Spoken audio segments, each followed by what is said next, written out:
Good morning, all of you. I am conclude lecture on Indian Penal Code, LLB second semester and BLB sixth semester. जैसा कि आप सभी LLB second semester के छात्र हैं, जो BLLB सिक्स सेमेस्टर में ही पेपर है। भारतीय दंड संहिता फर्स्ट सेमेस्टर और सेकेंड सेमेस्टर दोनों सेमेस्टर में आपको यहाँ पढ़ना था, समझना था। अब धीरे धीरे हमने पूरा जितना आपको परीक्षा के उद्देश्य से, परीक्षा के दृष्टि से जितना आपको समझना चाहिए, सारी चीजों पर चर्चा हो गई है। आज हम आपको जो इस पेपर में मुख्य क्वेश्चन आएंगे, उन क्वेश्चनों पर, उन प्रश्नों पर हम आपको प्रकाश डालने का प्रयास कर रहे हैं। और ऐसा है कि इसमें आप जो है कि पेपर जो आपको पेपर परीक्षा में पूछे जाए, जो आपको क्वेश्चन पेपर में आपको आएंगे, वो सेक्शन को आप थोड़ा सा देख लीजिए और यही आपको जो है कि आसान पेपर के रूप में आप समझ सकते हैं कि ये प्रश्न आपको पूछे जाएंगे। जैसा कि अगर आप पूरा इंट्रोडक्शन आप देखना चाहते हैं भारतीय दंड संहिता 1860 की जाती है, जिसमें कुल 511 धाराएं हैं और इसके 23 भाग बटी हुई हैं। दंड के संबंध में आप देखेंगे तो दंड जो है भारतीय दंड संहिता में 5 प्रकार के दिया जाता है। थ्योरी ऑफ पनिशमेंट इसमें 5 प्रकार के हैं। इन सारी जो चीजें हैं इसको आप थोड़ा सा समझ लीजिए। जो सबसे अधिक दंड है, जो मृत्यु दंड है, जो भारतीय दंड संहिता में मूल दंड विधान में 7 जगह था, लेकिन अब वर्तमान समय और विधि व्यवस्था परिस्थितियों की मांग के अनुसार भारतीय दंड संहिता में कुल 11 जगह मृत्यु दंड बात बताई गई है। अभी लेटेस्ट में संशोधन हुआ 2013 में, जो महिलाओं के विरुद्ध जो अपराध होते हैं, जैसे आप कह सकते हैं रेप के मामले में भी फांसी की व्यवस्था हो गई। अभी दिल्ली गए केस को आप देखे ही थे, लेकिन अभी आप करंट में 2 दिन पहले की न्यूज में आप देखेंगे कि महाराष्ट्र में, मुंबई में भी उसी तरह की घटना दोहराई गई। महिला को जो साथ रेप किया गया, उसमें जो है उसको मतलब उसके प्राइवेट पार्टों को इतना जख्मी किया गया, राड के द्वारा, डंडे के द्वारा मारा पीटा गया, मर गई। तो समय और परिस्थितियों के अनुसार कानून में परिवर्तन होते रहते हैं और दंडों में परिवर्तन होते रहते हैं। पहले इन मामलों में मृत्युदंड नहीं था, लेकिन अब भारतीय दंड संहिता में संशोधन हुआ, और संशोधन इसलिए हुआ कि समय और परिस्थितियां ऐसी बदल रही हैं। समय और परिस्थितियां बदलने के नाते दंड विधानों में संशोधन किया गया। उसी का परिणाम है जो अपराधी अपराध जो बहुत गंभीर प्रकृति अपराध है, इस पर अपराधी अपराध कर रहे हैं, उसमें फांसी तक की मृत्यु दंड देने का प्रावधान किया गया है। भारतीय दंड संहिता में कुल, जैसे हम कह सकते हैं, मृत्यु दंड सबसे बड़ा दंड मृत्यु दंड है, सबसे छोटा दंड है 510 में आईपीसी का सेक्शन 510, जो 24 घंटे ये दंड 24 घंटे के दंड का प्रावधान करता है। सबसे कम दंड है जो पब्लिक प्लेस पर जो है मतलब भांगतबाजी करता है। भारतीय दंड संहिता में जो मृत्यु दंड है, सबसे पहले 121 है। भारतीय दंड संहिता धारा 121 में जैसे आपको बताया गया है कि राष्ट्रद्रोह करना, राष्ट्रद्रोह का षड्यंत्र करना, राष्ट्र का दुष्कर्म करना, ऐसे अपराधी को आईपीसी धारा मृत्यु दंड संबंधी है, सेक्शन 121 है। इसके बाद है सेक्शन 132, सेक्शन 194, सेक्शन 302, सेक्शन 305, 307,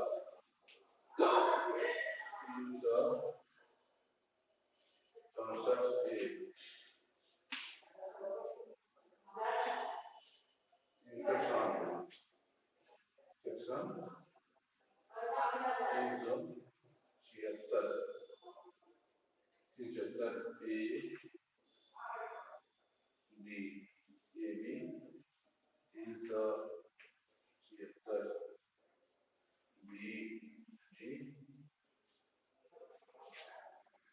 376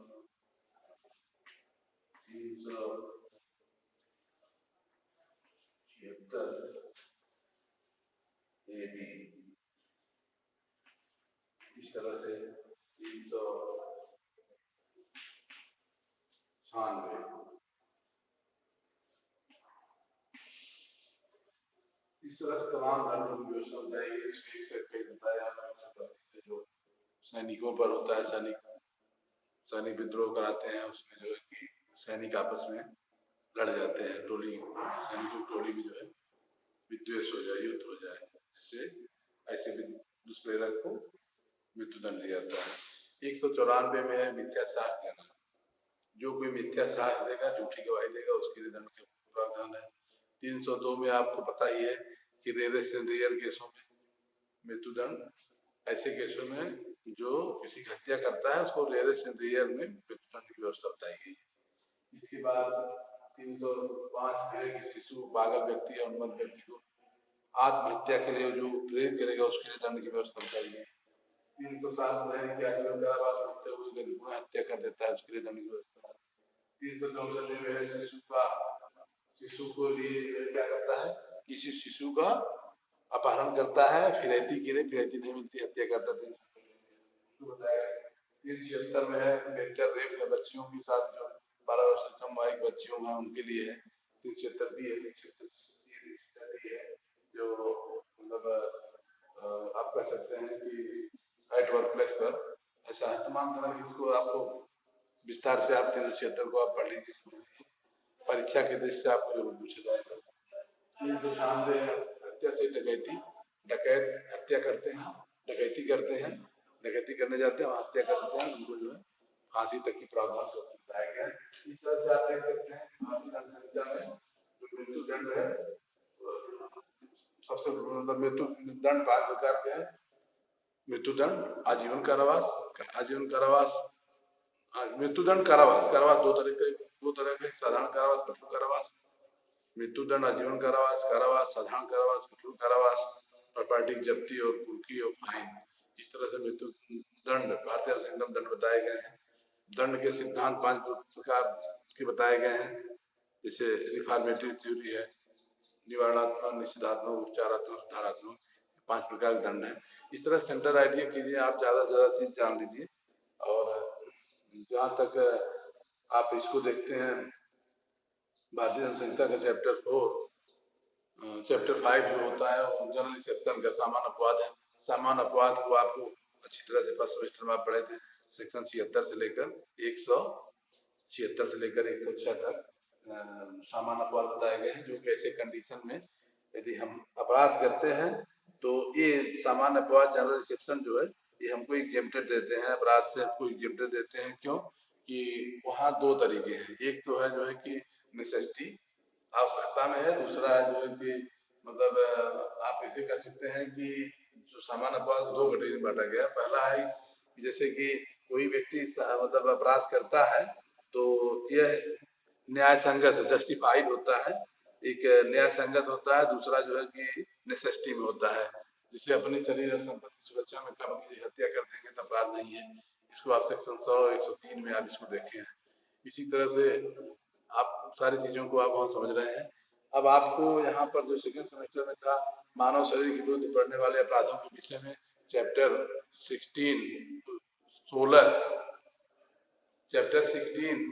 16 से आपको यहाँ सेकंड सेमेस्टर में चर्चा हमने किया है, जिसके अंतर्गत हमने जो है कि आपराधिक मानवबध क्या है, हत्या क्या है।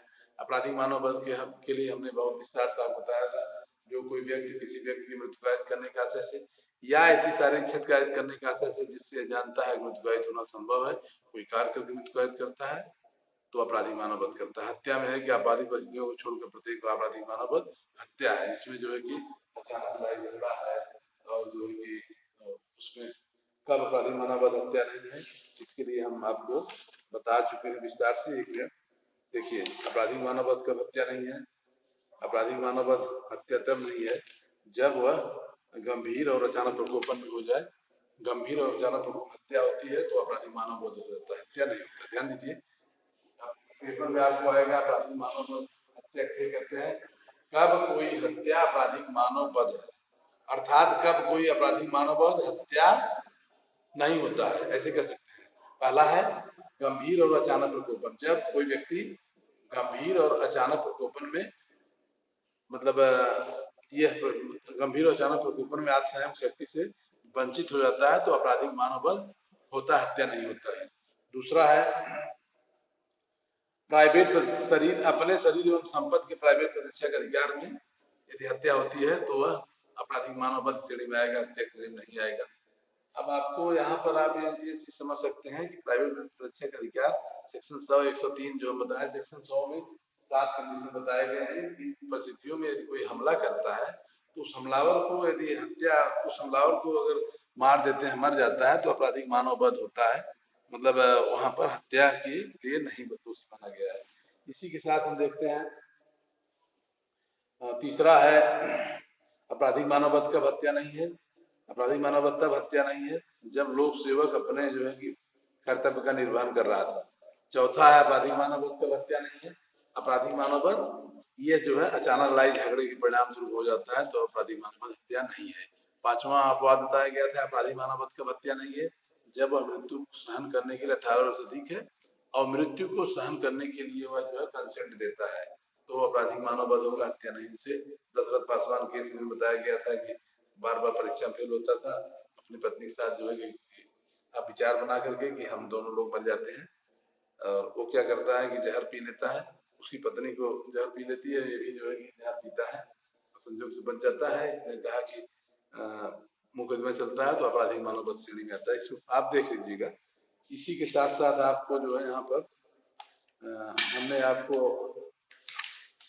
यहाँ पर ग्रीवियस इंजरी, सिंपल इंजरी, उपहत, एक प्रश्न आपका पहला प्रश्न आपको बनेगा आपराधिक मानववध किसे कहते हैं, कब कोई आपराधिक मानववध हत्या होता है, अर्थात कब कोई हत्या आपराधिक मानववध है। इसी का अपवाद आपको 5 टेस्ट बताना पड़ेगा। ये 101% श्योर एंड सर्टेन है कि परीक्षा में पूछा जाएगा आपराधिक मानववध किसे कहते हैं, कब कोई आपराधिक मानववध हत्या है। अब कब या तो कब कोई हत्या आपराधिक मानववध, बात एक ही है। आप उसको इस पांचों आपवादी परिस्थितियों को पढ़ लीजिए, ये आपको पहला प्रश्न है। दूसरा प्रश्न आपको मिलेगा कि इंजरी किसे कहते हैं, उपहत किसे कहते हैं, उपहत एवं घोर उपहत में अंतर बताइए। अब आपको यहाँ 319 से लेकर 325 तक आपको बताना पड़ेगा। 319 में सिंपल इंजरी है, 320 में घोर उपहत है, दंड है 323 में, इसके लिए दंड है 325 में।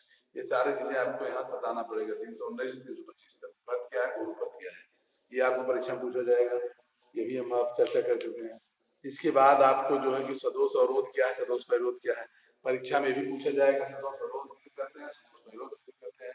अब आपको मैं कई बार बता चुका हूँ, सदोष अवरोध से तात्पर्य है कि किसी व्यक्ति को जिसको जाने का उस मार्ग से अधिकार है लेकिन उसको अवैध तरीके से मतलब गलत तरीके से उसको रोका जा रहा है, एक निश्चित रास्ते से जाने से रोक करके अन्य रास्ते उसके लिए खुले हैं, वो क्या होगा, सदोष अवरोध हो जाएगा।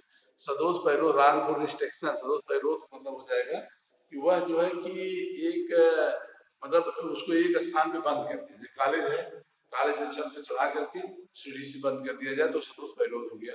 कमरे में बंद कर दिया है, सदोष पैरोध हो गया। आप मतलब किसी पे निश्चित एरिया में बंद कर दिया जाए वो पैरोध हो गया। आपको परीक्षा में पूछा जाएगा।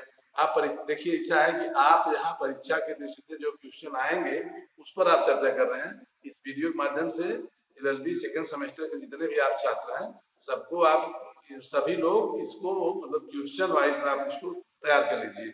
इसके बाद आप देखेंगे महिलाओं के विरुद्ध अपराध, नहीं इसके पहले आप जो है कि अपहरण विपहरण किसे कहते हैं, अपहरण किसे कहते हैं, विपहरण किसे कहते हैं, ये आपको पूछा जाएगा। माने पहला तो आपका आपराधिक मानववध हो गया, दूसरा है ग्रेवियस इंजरी, सिंपल इंजरी, तीसरा प्रश्न आपका होगा सदोष अवरोध, सदोष पैरोध से कहते हैं, चौथा प्रश्न होगा कि अपहरण क्या है, विपहरण क्या है, दोनों में अंतर बताइए। और जो पांचवा है कि महिलाओं के विरुद्ध अपराध, मतलब यह जो है कि आपराधिक बल एवं हमला, जो महिलाओं की स्त्री की लज्जा भंग करने के आशय से हमला करना, अब ये महत्वपूर्ण है। 354 आईपीसी 354 ए, 354 बी, 354 सी, 354 डी, यही जो है क्रिमिनल लॉ अमेंडमेंट एक्ट 2013 में संशोधन होकर भारतीय दंड संहिता में जोड़ दिया गया। पहले यह नहीं था, पहले सिर्फ भारतीय दंड संहिता में 354 तक ही था, स्त्री की लज्जा भंग करने के आशय से हमला या आपराधिक बल का प्रयोग, लेकिन इसको अब संशोधन करके जोड़ दिया गया। अब आज की वर्तमान जो परिस्थितियां हैं ये बहुत महत्वपूर्ण इस बात पर निर्भर करती हैं, जैसे कि मतलब सेक्सुअल हरासमेंट, सेक्सुअल पनिशमेंट के बारे में है, assault use the criminal force women with intent डिसप्रोबे। अगला सी है जो है कि वायरिज्म, विश्रद्धता। इसके बाद है स्टॉकिंग, पीछा करना वीडियो के माध्यम से, मोबाइल के माध्यम से, फोन के माध्यम से, तमाम है। इसको आप बहुत विस्तार से आप पढ़ लीजिए, इसलिए कि यही आईपीसी के संशोधन का मेन बेस यही रहा कि जो अपराधी की गतिविधियां बढ़ रही हैं उसके पीछे यही कारण रहा है। इसको आपको विस्तार से समझना पड़ेगा। इसके बाद आपको जो है कि सेक्सुअल ऑफेंस में जो है कि रेप, बलात्कार 12 वर्ष से कम आयु के बच्चियों से बलात्कार के लिए जो 376 ए बी जो अभी हम चर्चा कर रहे हैं तो अभी है 376 डी है, सामूहिक गैंगरेप 376 डी है, 376 ए है पीड़िता के लगातार मतलब पीड़िता की मृत्यु अगर हो जाती 376 ए में दंड की व्यवस्था बताई गई है। इसको आप पढ़ लीजिए। 376 डी ए जिसमें 16 वर्ष से कम आयु की स्त्री के साथ सामूहिक गैंगरेप करते हैं तब की बात बताई गई है। 376 बी डी 12 वर्ष से कम आयु के मतलब बच्चियों के साथ सामूहिक बलात्कार करते हैं उसके लिए दंड मृत्यु दंड है। इसको आप थोड़ा सा पढ़ लीजिए, इसको जान लीजिए, समझ लीजिए। ये आपको परीक्षा के दृष्टि से महत्वपूर्ण है और सामाजिक व्यवहारिक चीजों में जानने में आपको जरूरी है। ये चीजें आपको आएंगे। अगला प्रश्न आपका जो बनेगा, चोरी किसे कहते हैं? चोरी और उद्यापन में अंतर। क्या कोई व्यक्ति अपनी संपत्ति चोरी कर सकता है? हाँ, अपनी संपत्ति चोरी कर सकता है। ये भी आपको हमने बता दिया है बहुत विस्तार से। चोरी की परिभाषा बताना होगा। चोरी का आवश्यक तत्व है, जैसा कि आपको मैंने बताया था, 5 शब्दों से बना है। 5 इसके आवश्यक तत्व है, 5 इसके दृष्टांत, 5 इसके स्पष्टीकरण बताए गए हैं और 16 दृष्टांत है। जो कोई व्यक्ति किसी व्यक्ति की चल संपत्ति को बेईमानी पूरा आशय से उस व्यक्ति की सहमति के बिना उस व्यक्ति कब्जे से हटाएगा तो चोरी करेगा। इसको विस्तार से आप समझ लीजिए।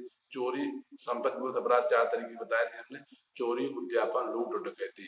चोरी में सहमति के बिना होता है, उद्यापन में सहमति से होता है। चल अचल संपत्ति, चोरी में सिर्फ चल संपत्ति होती है, उद्यापन में चल संपत्ति होती है। उद्यापन दोनों, चल अचल दोनों होती है।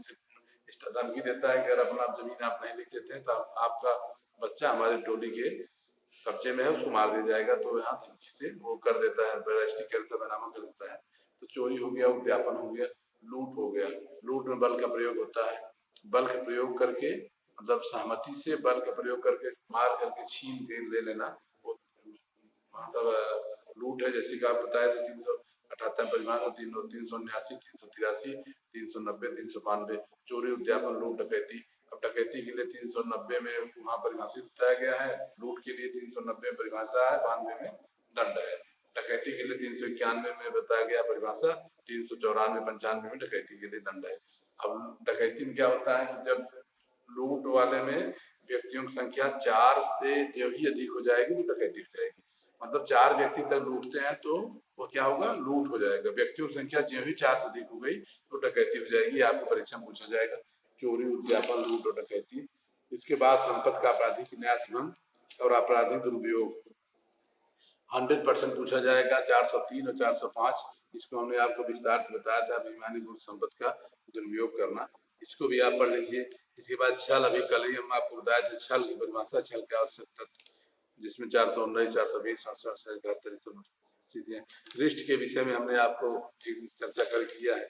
इसी के साथ कूटरचित दस्तावेज और विवाह से संबंधित अपराध, द्विविवाह संबंधित अपराध, ये आपको 493 से 498 तक है। इसको आप पढ़ लीजिएगा। इसको मैं नहीं बता। मानहानि आपको छूट गया है। मानहानि को आप टाट में भी पढ़े हैं। मानहानि क्या है, मानहानि के आवश्यक तत्व, ये भी परीक्षा में आपको पूछा जाता है। इस तरह से आपको परीक्षा के दृष्टि से सारी चीजें जो आपको बताना चाहिए, समझना चाहिए, ये सभी चीजें आपको समझ चुके हैं, बता चुके हैं। इसके अलावा आपको कुछ बचा उचा नहीं है। अब आपके ऊपर निर्भर करता है कि आप इसको कितना समझ सकते हैं, कितना जान सकते हैं। पढ़ने के लिए, बताने के लिए आपको ये आपराधिक विधि देखिए व्यवहारिक विधि है। इसको आप जो है कि थोड़ा से सामान्य वे में पढ़ने का प्रयास करिए। जो वर्तमान परिस्थितियों को ध्यान में रखकर थोड़ा सा पढ़िए, अब आपको बहुत आसानी से समझ में आ जाएगा। इसमें कोई दिक्कत नहीं है। जो नहीं समझ में आता है इसके लिए आप जो विधि के विद्यार्थी हैं, कभी भी आप समझ सकते हैं, पूछ सकते हैं किसी मतलब गुरुजन शिक्षक से या किसी अधिवक्ता से या कहीं से भी। कुल मिला जुला करके जो आपको क्वेश्चन बताना था हमने आपको 10 क्वेश्चन बता दिया है। इसमें से आपको 5 क्वेश्चन आपको आएगा परीक्षा के दृष्टि से, आप बढ़िया से उसको तैयार कर लीजिए। और अब अगले दिन आपको जब भी आपको मुलाकात हो, भगवान करे आप थर्ड सेमेस्टर से आपसे मुलाकात हो। धन्यवाद आपको, बहुत बहुत धन्यवाद। Thank you.